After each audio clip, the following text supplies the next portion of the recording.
yapıyoruz biz Sinan? Yeni yaşamımıza gidiyoruz Dünya. Ama bu çok tehlikeli. Artık kölelik bitti. Arkana bakma. Çok korkuyorum Sinan. Ben yanındayım. Biri görecek. Görsün. Kimse umurumda değil. Ama ablam, çocuklar Noyan kaçtığımızı anlayınca öldürecek onları. Onlar güvendeler. Gerçekten gidiyor muyuz? Eğer kabul edersen sana dünyanın öbür ucunu cennete çeviririm. Var mısın?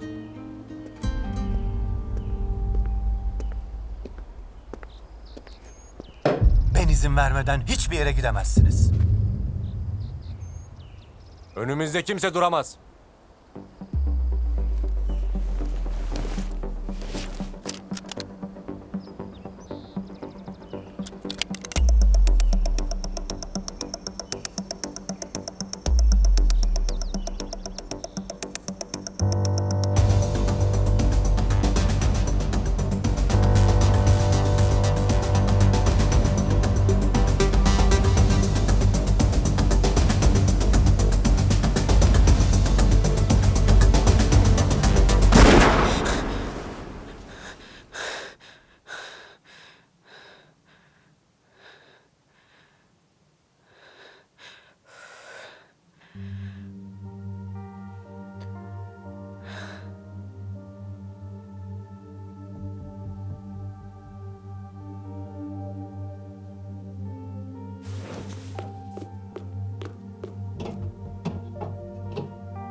Sinan, Günaydın canım. iyi misin sen? Ne oldu? Sesin kötü geliyor. Bir şey mi oldu? Çok şükür. Sen iyisin değil mi? Çok kötü bir rüya gördüm. Kabus görmüşsün. Gayet iyiyim. Merak etme. Ayrıca öyle kolay kolay kurtulamazsın benden. Kim kurtulmak istedi ki? Dışarıda biraz işlerim var. Halledip konağa geçeceğim. Geldiğinde görüşürüz.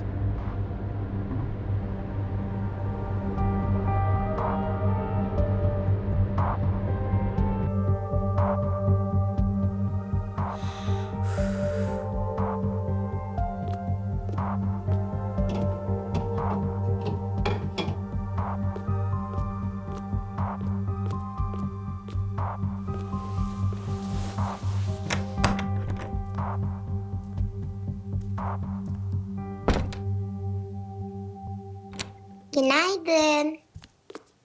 Günaydın İdil'cim. Bu sabah neden erken uyandın? İşim vardı. Ne işiymiş bakalım? Havuzda yüzebiliyor dedim. Ama Can bana çok güldü. Cana bak sen ya. Ben bilmiyormuşum. Kağıttan kuş değil, gemiler yüzermiş bir tek. O zaman martılardan, kuğulardan haberi yokmuş galiba. Kuşumuzu bugün de havuzda yüzdürebilir miyiz? Videosunu çekeriz, hem Can'a gösteririm. İdil'cim, doğruluğundan emin olduğumuz şeyleri birilerine kanıtlamak zorunda değiliz. Hem biliyorsun okula telefon götürmek yasak. Yine benimle dalga geçecek ama. O zaman simit yiyen martılardan bahsedebilirsin Can'a. Yüzmeyi bildikleri için denize atılan simitleri rahatça yerler. O martılara simit atalım mı bir gün birlikte? Anlaştık.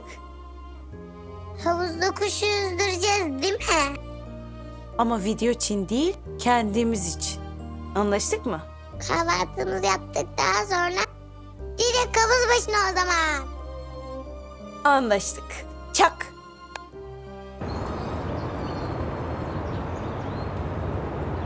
Peki nereye çıkmış kardeşimin tayini? Ataması yapılmış ama göreve başlamamış. Bu nasıl olur? Onu bilmem. Bana gelen bilgi böyle. Tamam abi sağ olasın. Geç kaldım biraz kusura bakma. Önemli değil. Dün gece ne oldu? Bir detaylıca anlat bakayım. Ya annem, kız kardeşim, o mahalleden tanıştırdığım çocukluk arkadaşım hep beraber oturuyorduk. Birden bir baktık cam çerçeve ne varsa indirdiler aşağı. Silahla mı? Yo yo taşla.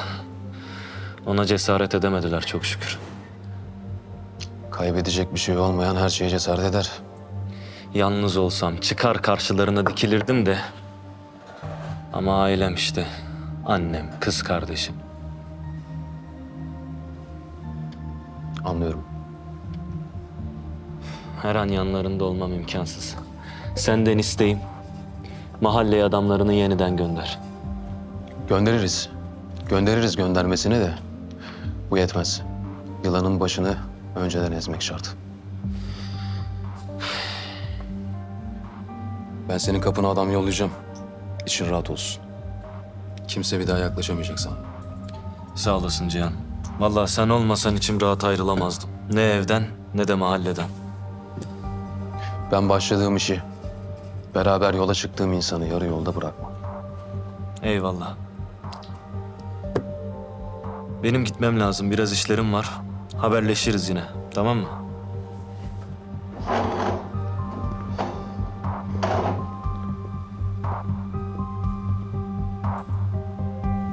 Neredesin dünya?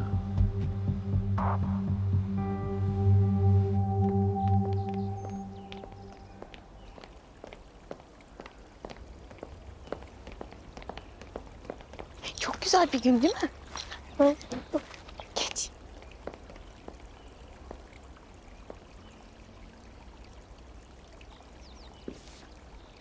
Hepsi beraber havuzun üstünde çok güzel görünecekler değil mi? Batmazlar. Canım korkma, merak etme. Batmazlar. Hepsini yüzdürecek misin? Hadi sen de birisini al. Bakalım kiminki daha uzağa gidilecek.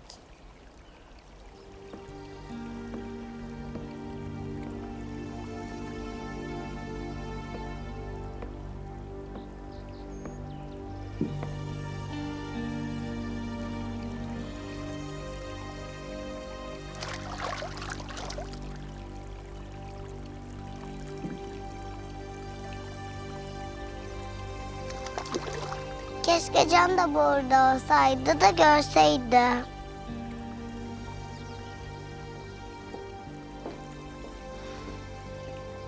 Dünya, sen çok güzel masallar, oyunlar biliyorsun.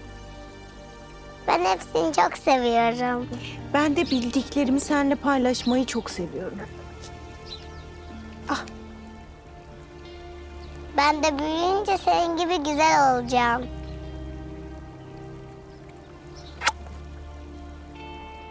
Annemden izin alıp parka gidelim mi? Gidelim. Hadi.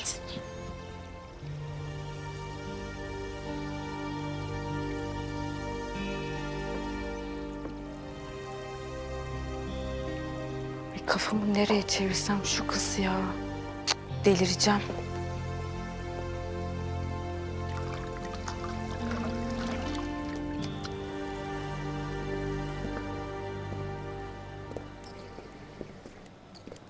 Halit Bey hoş geldiniz.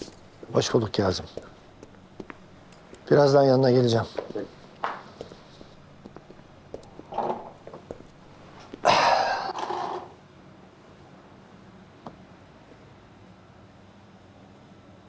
Noyan'la görüştüm. Ne güzel. Hepimizin karşısına tek tek çıkıyor. Bana da babamdan ne kadar sevdiğinden, ne kadar saygı duyduğundan bahsetti. Mezarlıkta. Aşağılık herif. Senden nasıl haberi oldu? Çünkü ben öyle olsun istedim. Neden böyle bir şey yaptın Cihan? Babamın şantiyeden bir arkadaşına ulaştım. Babam ölmeden önce Noyan'la birlikte çalışmışlar. Ne dedi? Noyan'ın karısı şantiyedeyken bir kaza geçirmiş. Kazada bebeğini kaybetmiş. Sakat kalmış. Öyle olunca Noyan da babamı suçlamış. İşten çıkarmış. Birkaç gün sonra da babam canına kıymış. Bu kadar mı? Ben sana sorayım Halit Bey. Bu kadar mı? Sen bilmiyor muydun bunları? Bizim sektörden Noyan'ı bilmeyen yoktur. Haber çabuk yayıldı. Meral Hanım'ın durumu, bebeği. Ama babanın bu konuyla alakası olduğunu bilmiyordum. Bak, ben şimdiye kadar 7 el yabancıyı uçurumun kenarından çektim aldım. Kendi aileme derman olamam sanıyorsan yanlış yaparsın. Senin mertliğinden şüphem yok. İşte o mertlikle babamı ölüme götürenlerin yakasına yapışacağım. Kardeşlerim de biliyorum. Eminim ki Noyan yüzünden ortada yoklar. Emin misin? Benim kardeşim, canım, kanım, dünyam öğretmen olarak iş bulacak ve o işe gitmeyecek, öyle mi? Bu işin içinde başka bir iş var Halit Bey. Hislerle, sezgilerle hareket edecek değiliz. Bir delilin varsa düşeriz peşine. Babamın akıbetini biliyordun. Düştün mü peşine? Ortalık karışmasın diye benden sakladın. Noyan'ı iyi tanırım. Neyi yapıp yapamayacağını bilirim.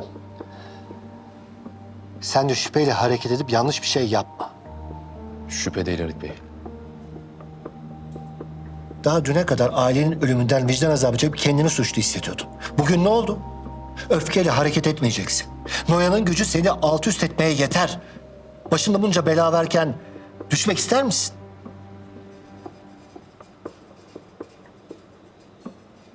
Haklısın. Şüpheyle hareket etmek olmaz. En iyisi gidelim de adam gibi bir bilgi öğrenelim. Cihan, az önce ne dedim sana? Ailemi darmadağın eden kişinin Noyan olduğunu öğrenirsem Halit Bey durma önümde. Kim olursa durmasın ezer geçerim. Bu arada seninki buradaydı. Kemal. Noyan ona musallat olmuş. Evini taşlatmış. Sen Noyan'ı iyi tanırsın. Sen söyle. Yapar mı böyle bir şey? Yoksa ona da mı şüphedersin?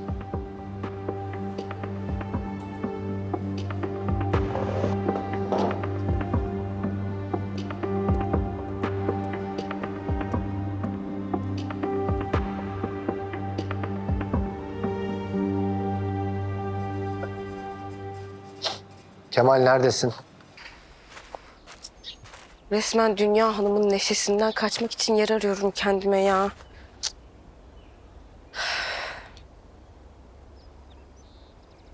Alo Murat, ne haber sevgilim? Görüntülü arasana, güzel yüzünü göreyim. Aşkım, akşam odama geçince arasam olur mu? Şu an çok müsait değilim. Nişanlım için özeneceğim diyorsun. Herhalde, her zaman. Aşkım ya, para hesabıma gelmemiş. Göndermeyeceksen söyle de ben başımın çaresine bakayım. Meblağ yüksek olduğu için birkaç gün sürer hesabına geçmesi canım. Ayrıca bir daha duymayayım öyle başımın çaresine bakarım falan. Yalnız mısın sen? Arkamda dağ gibi adam var canım. Yalnız olur muyum hiç? Bana bu kadar çok güveniyorsun ama paranın ne için olduğunu söylemiyorsun. Ya sen benim hayat arkadaşımsın. Ama şu an kendimi hazır hissetmiyorum. Nasıl istersen. Bir iki ay sonra Noyan Bey'le ortaklığın detaylarını konuşmak için oraya geleceğim zaten. Her şeyi detaylıca konuşuruz. Özlem gideririz. Dört gözle bekliyorum seni sevgilim. Çok özledim. Öpüyorum hayatım. Akşam ara. Ben de öpüyorum. Uy. Neyse. Murat'cığım sayesinde Noyan'ın çalışanı olmaktan kurtulacağım. Kendi tahtımın sahibi olacağım. Önce şu işi halledelim.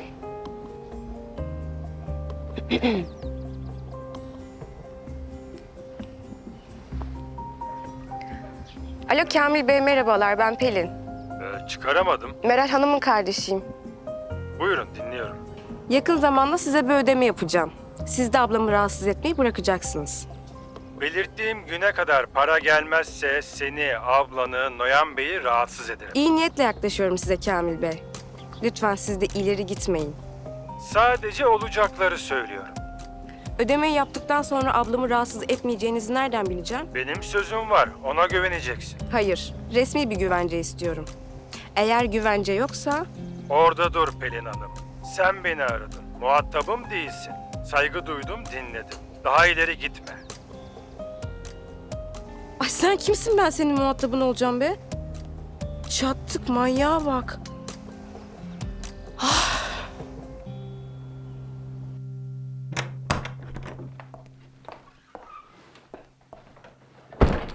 Buyurun Meral Hanım. Beni çağırmışsınız. Şu çekmecede bir anahtar var, onu al. Bak şuradaki dolapta bir kutu var, onu bana verir misin?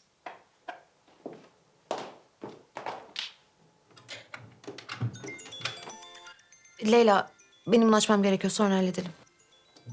Ama kutunuz? Sonra dedim, acelesi yok, ver onu bana. Teşekkürler.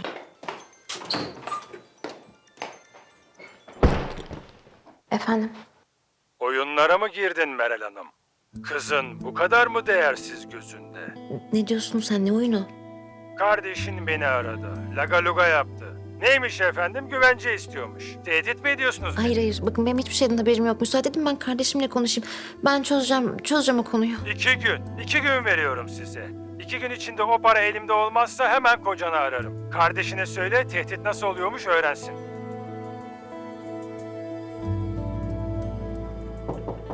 Gel. Ne var Dünya? Meral Hanım, İdil Oyun Parkı'na gitmek istiyor. Sizin de gelmenizi çok istedi. İsterseniz hazırlanmanıza yardımcı olabilirim. Yok, ben bugün kendimi yorgun hissediyorum, başka zaman. Peki, izniniz olursa ben de götürebilirim onu. Tamam, sen Noyan Bey'le konuşur musun? Ablacığım biraz konuşalım mı? Baş başa. Dünya, sen Noyan Bey'le konuşup İdil'in parka gitmek istediğini söylersin. Bugünlük o eşlik etsin size. Peki, size iyi dinlenmeler.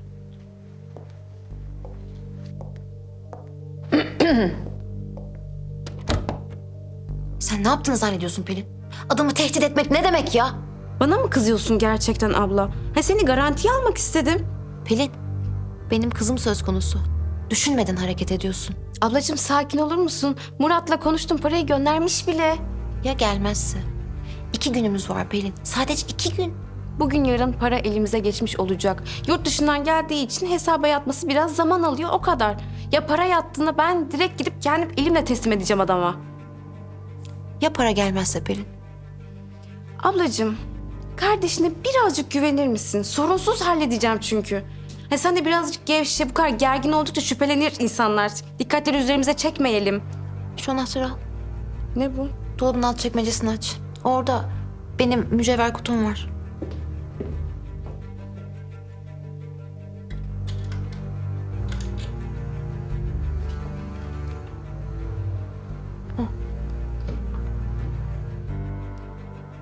Bu mu? Evet.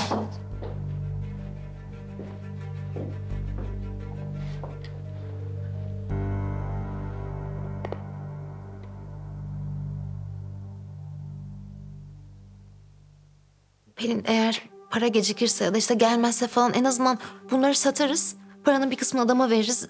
Böylece zaman kazanırız. Ben bunları Noyan Bey'i görmeden odama götüreyim. Evet, lütfen. Ablacığım ben senin her zaman yanındayım, merak etme.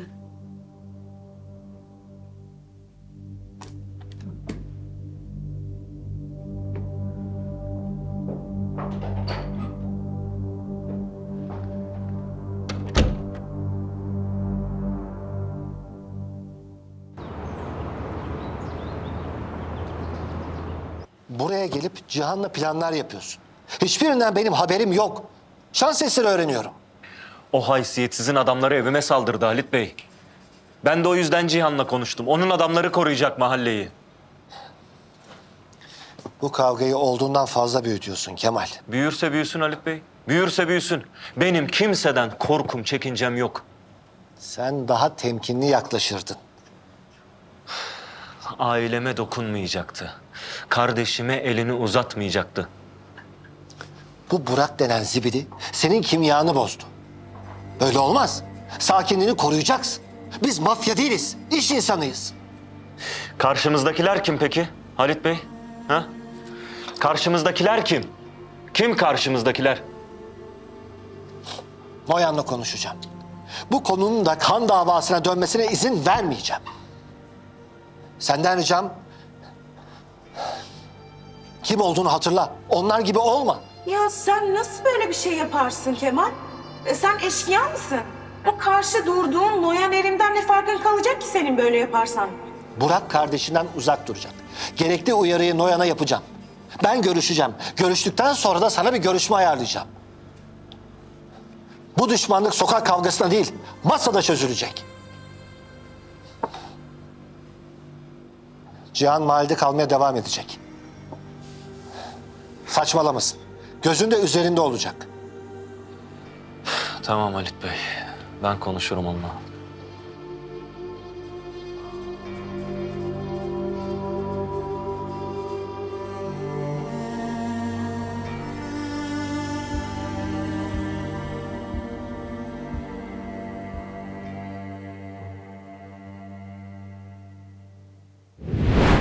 Ortada yoklar. Sanki yer yarılmış, içine girmişler. Bu konu hakkında hiçbir fikrim yok. Ama kardeşlerim dedim. Büyüğü ve... İkiz kardeşim Dünya. Ah, doğru ya, Dünya vardı. Babam bahsetmişti. İstanbul'da öğretmenlik kazandı, öğretmen olacak diye. Belki de ablanla birlikte İstanbul'a gitmişlerdir.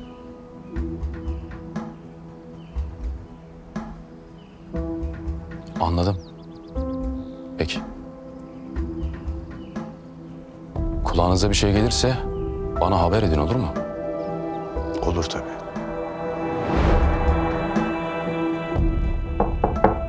Gel.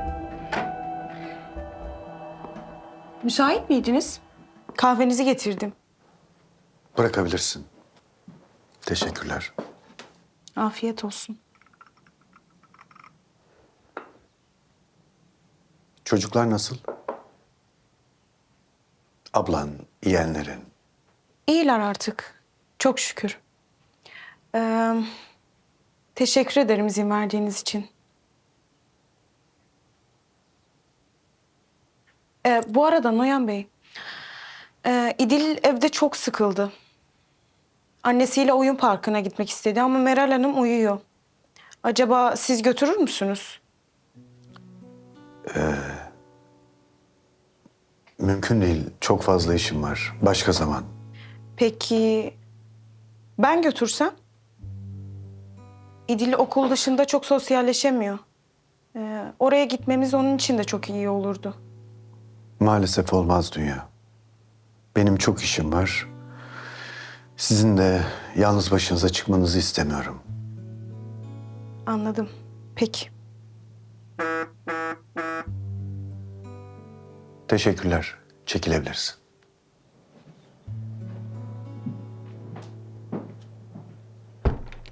Efendim Halit. Konuşmak istediğim önemli bir konu var. Tamam. Yarın kulüpte konuşalım. Önemli diyorum. Yoldayım. Konağa geliyorum. Peki. Bekliyorum.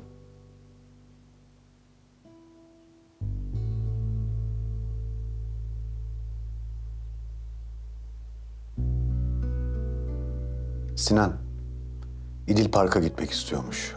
Dünya ile ikisini al parka götür. 4'ten önce de gelmeyin.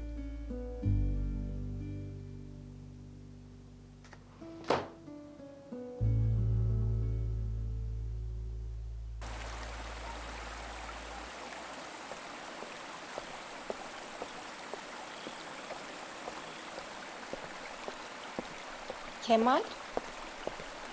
Selam Didem.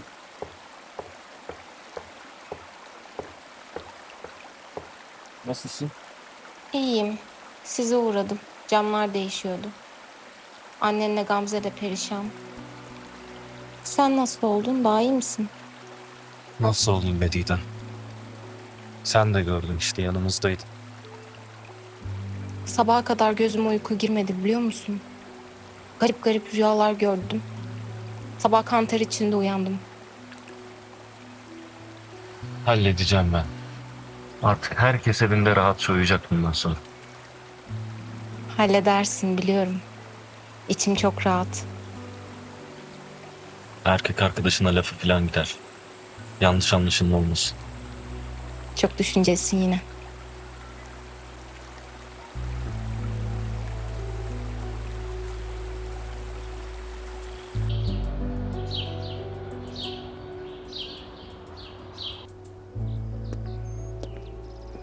Neymiş bu önemli konu?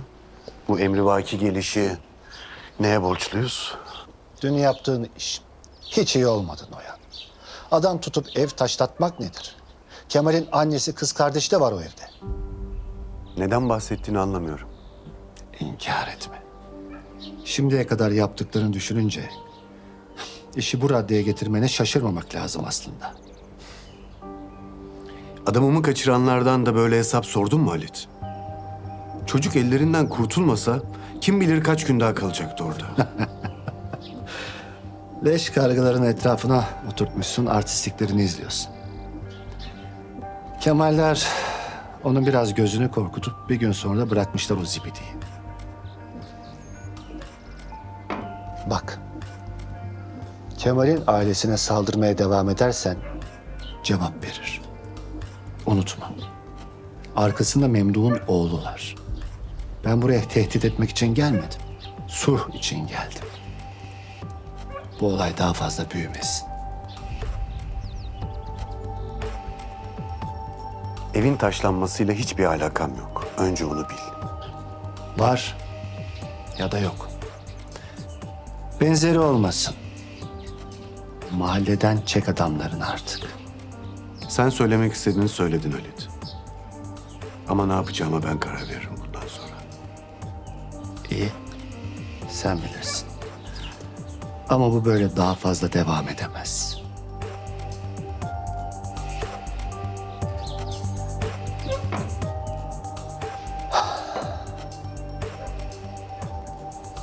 Görüşürüz Halit. Görüşürüz.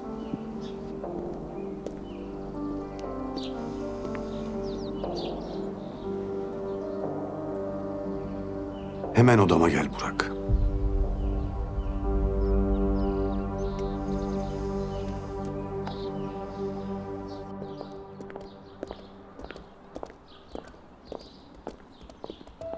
İdil yavaş.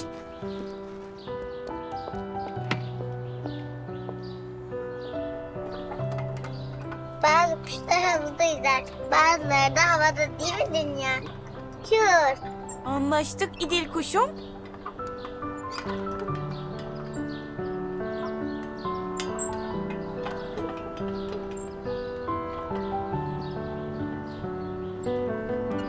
Oyuncak bineceğim, şuna bineceğim. Tamam.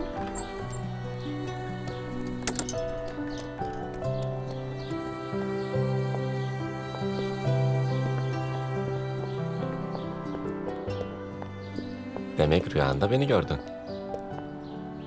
Boş ver. Rüya mıydı, kabus muydu anlayamadım. O zaman güzel şeylerden bahsedelim. Mesela senden.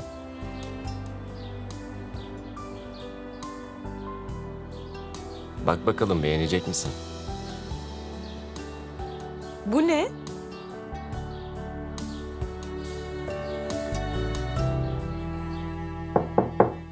Gel.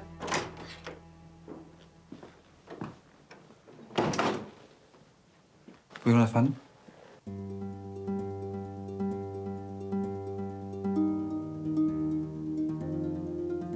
Dün akşam neredeydin Burak? Evdeydim efendim.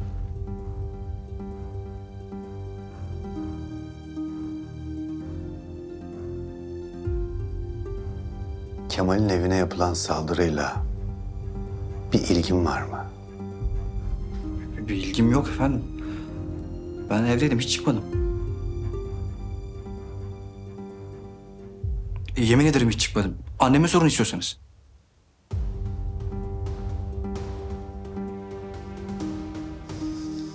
Çık dışarı. Çık.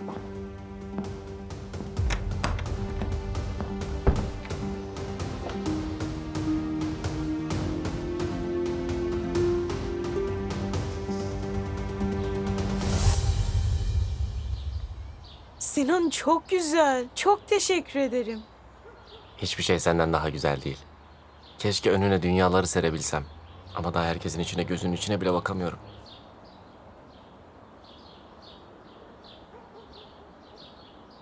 Takar mısın? Tabii.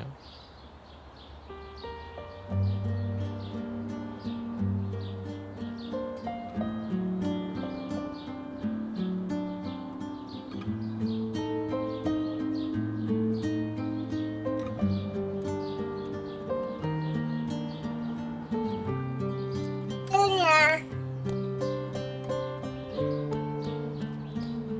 Sana bir şey söyleyeceğim.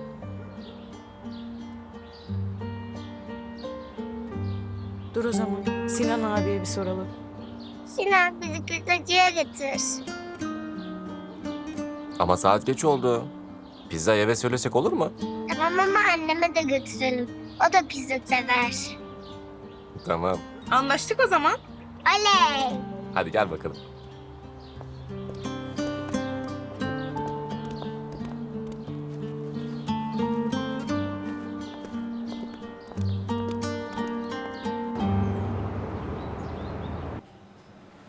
Tamam Kazım abi, sağ olasın.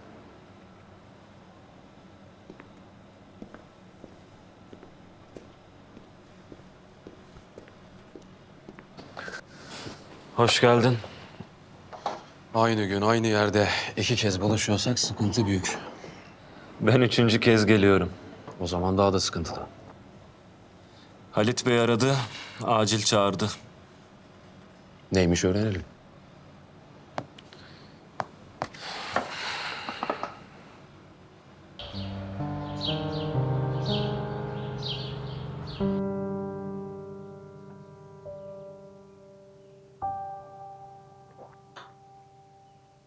Bugün babamla konuştum. Nasıl durumları? Dertlerini biliyorsunuz. Abimin katilini bulmadıkça yedikleri her lokma haram. Biliyorsun ki ben bu durumla bizzat ilgileniyorum Sinan. Emniyetteki ilişkilerimi biliyorsun. Hepsini devreye soktum.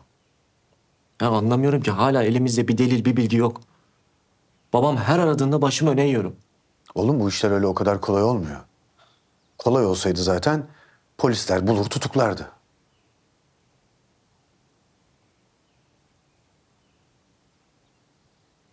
İdil odasında mı? Evet. Bugün parkta çok eğlendi. Güzel. Yoruldu. Can'a pizza istemişti. Aldık ama arabada uyuyakaldı. Annesinin durumundan çok etkilendi çocuk. Okul, ev, okul. Sıkıldı da.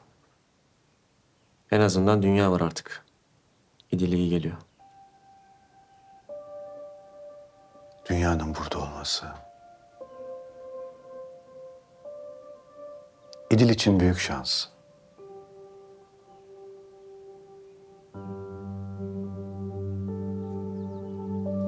Başka bir isteğiniz yoksa ben çıkayım. Çıkabilirsin Sinan.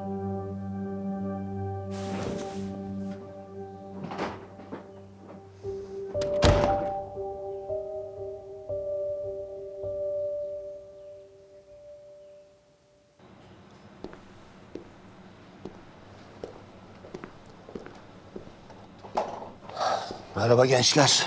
Merhaba. Ne yaptınız? Görüştünüz mü Noyan'la? Görüştüm. Sizin eve saldıranlar Noyan'ın adamları değil. Yalan söylüyor. Yalan söylüyor. Evet, ben yaptım mı diyeceğini bekliyordunuz. Durun çocuklar, sakin olun. Ben Noyan haklı, doğru söylüyor demedim. Ama bundan sonra mahalleye saldırmayacağına dair söz aldım. Namussuzun sözüne inanılır mı? Yangına körükle gitme. Bunu bil. Senin için de bir görüşme ayarladım. O görüşmeye kadar Noyan ve adamlarından uzak duracaksın. Sen de uzak duracaksın. Evet gençler. Bana müsaade. Görüşürüz. Benden haber bekleyin. Görüşürüz Kazım abi. Görüşürüz Halit Bey.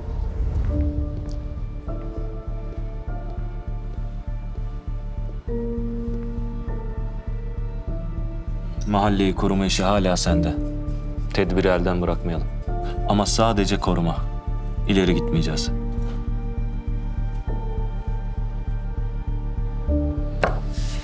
Görüşürüz. Görüşürüz abi. Bakar mısın? Bana içecek bir şeyler versene. Sert olsun.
İdil?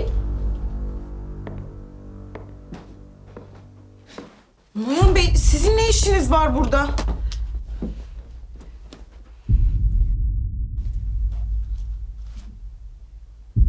Düşündüm de sen bizim için bir şanssın Dünya.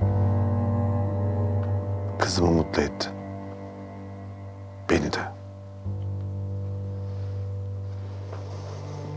Bu sıkıcı, ruhsuz, karanlık ev senin sayende kabuk değiştirdi. Senin rahat etmeni, konfor içinde yaşamanı istiyorum. Eğer bir yaramazlık yapmazsan istediklerin olur. Bunu unutma.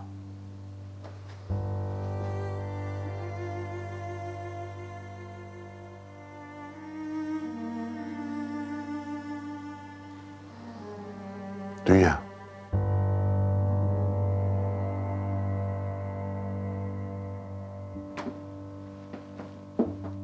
Yüzünü kaldır ve gözlerime bak. Dünya.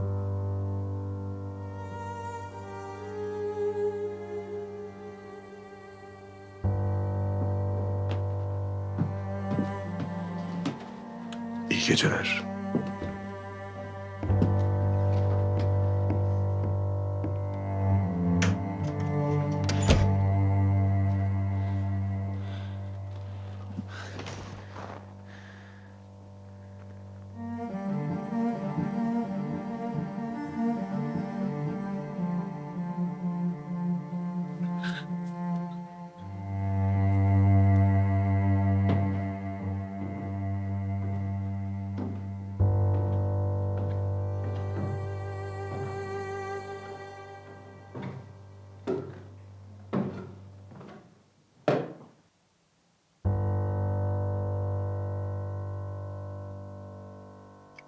Senin bu saatte bir çalışan odasında ne işin var Noyan?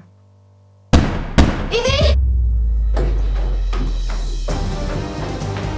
Allah!